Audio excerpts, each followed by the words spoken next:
This is KRLD TV Channel 4, Dallas Fort Worth, and it is time now for the KRLD Noon Report with Peter J. Wiggins, Wednesday, March 28, 1962. Good afternoon, everybody. I'm Peter Wiggins, and here's what's happening here. The Hague, Netherlands, a Russian scientist whose defection last fall led to a pardon from his wife and an airport flight between Dutch and Soviet officials, which resulted in a fight, headed back to the Soviet Union on Tuesday as the Dutch government said he was homesick. The scientist is biochemist 35-year-old Alexei Golub. Golub quit a laboratory job at the Technological University and dealt with notice last week and turned up at the Soviet embassy here at Sunday after Dutch reportedly said he was assured themselves he was leaving on his own free will, boarded a Soviet plane at Amsterdam. It's clearly established that homesickness was a main motive for Golub's decision to return home. A Foreign Office comment said the Russian had been summoned from the Soviet embassy to the Foreign Office for questioning no Soviet officials about it. In the presence of Attorney General H.R. Zanier, Golub said he was acting on his own and expressed a desire to be allowed to return home.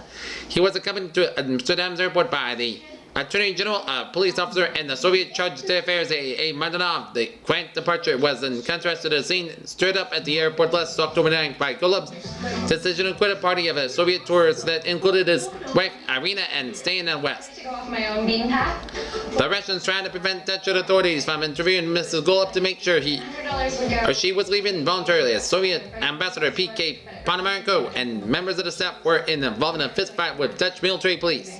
Mrs. Golub finally convinced that she wanted to go home. Long military convoys rolled into Algiers Tuesday to help French garrison troops and Iran police bring the 300,000 European settlers of the strike-crippled capital under control. Army sources said about 60,000 soldiers, most of them newly freed from field duties by the ceasefire ending the Algerian nationalist rebellion, are being massed into the defiant city. French armored cars and half-tracks patrolled the streets. It was clear that the supreme commander in Algeria, General Charles Edward, and French High Commissioner Christian Fouchet are determined to break the back of the European Secret Army organization and its resistance to Algeria's independence. Secret Army agents have told newsmen that a shooting Monday, which had killed 45 Europeans and injured 120 demonstrated for the Soviet Army, was a terrible blow below the belt. One added, "We are so stunned we cannot think of any reaction." Fouchet pleaded with the French settlers to abandon the assassins of the Secret Army organization. "These men lead to death and tragedy and they know it," Fouchet said at a radio TV address. "In the name of the Republic of the Law, our humanity, and the name of Algiers, I will ask you to have been confidence and friends." He said that Monday shooting was so innocent victims pushed to death by assassins. "The Secret Army people," he declared, "have nothing left to hope for but your sacrifice. They know your game is up." In Paris, President Charles de Gaulle personally ordered a military trial within 2 weeks for former General Edmond Jouard, Secret Army Organization number 2 man captured in Iran Monday. Jouard faces possible death before a firing squad of convicted. Now jailed in the Paris Santé prison, Jouard will be tried before a specially constituted military high court in Paris on 2 charges: helping lead the Algerian general revolt last April and attempts against the security of the state for his actions as a notorious leader. Conviction on neither count carries a maximum penalty of death.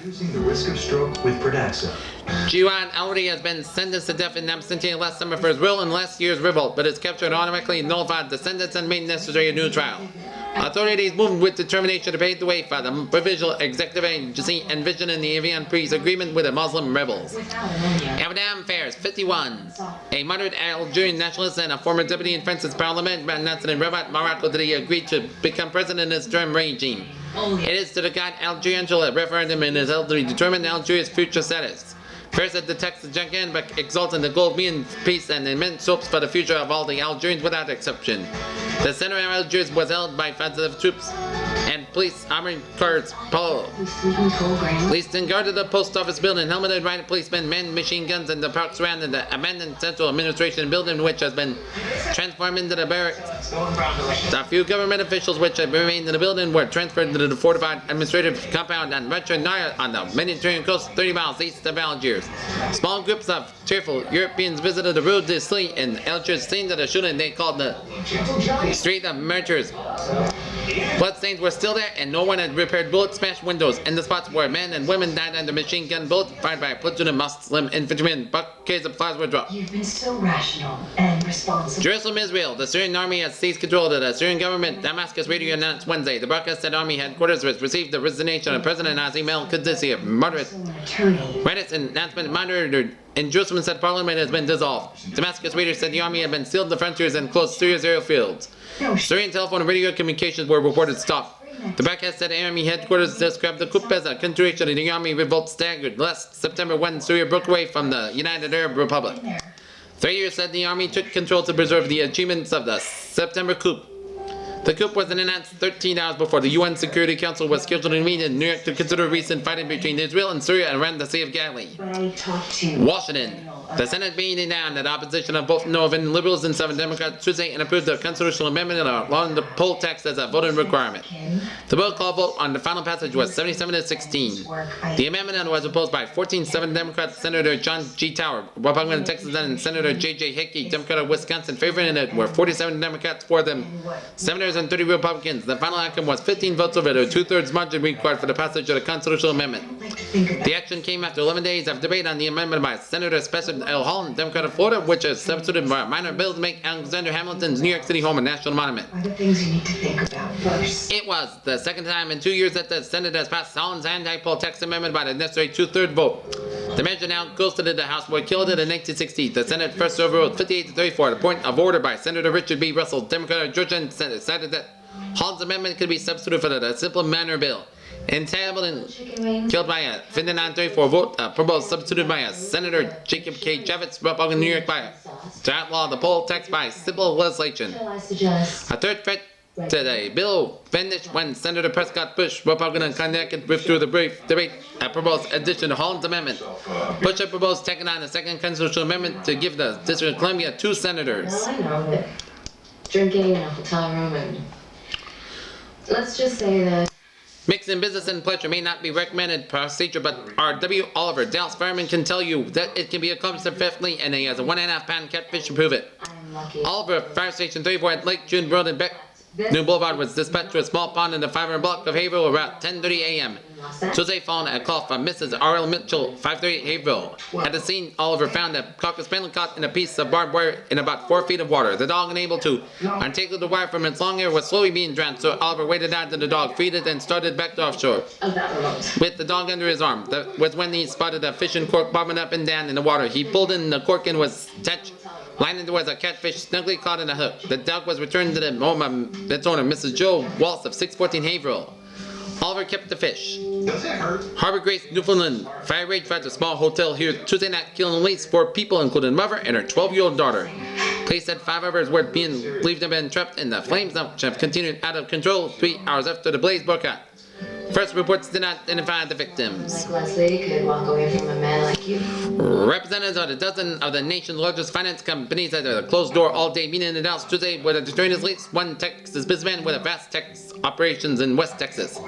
Discussion of matters of mutual interest was the only reply offered by any of the score of the persons in the meeting, and it's adjourned for the day. It will be continued Wednesday. Hardin Bishop, public relations man for the Pacific Finance Company whose main office is in Los Angeles, served as a spokesman for the finance company representatives. We are in fact finding themselves at a fact-finding meeting, and it's too early to tell you about what we are doing, he said. He confirmed in a quick response to the newsman's questions that the company's bold mortgages in Texas and they entered the discussions.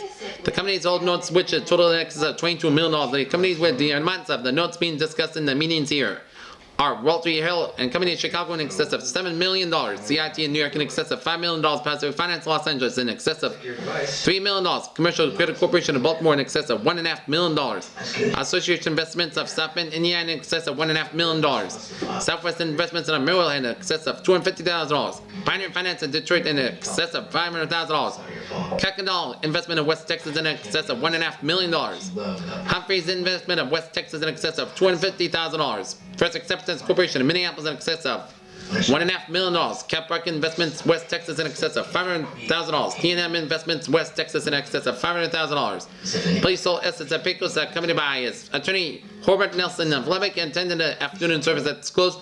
As the Standard Newsman of a slip of paper being a statement, we are in a business meeting to discuss matters of a short interest. Crying on a bench like the night that we blew everything to hell.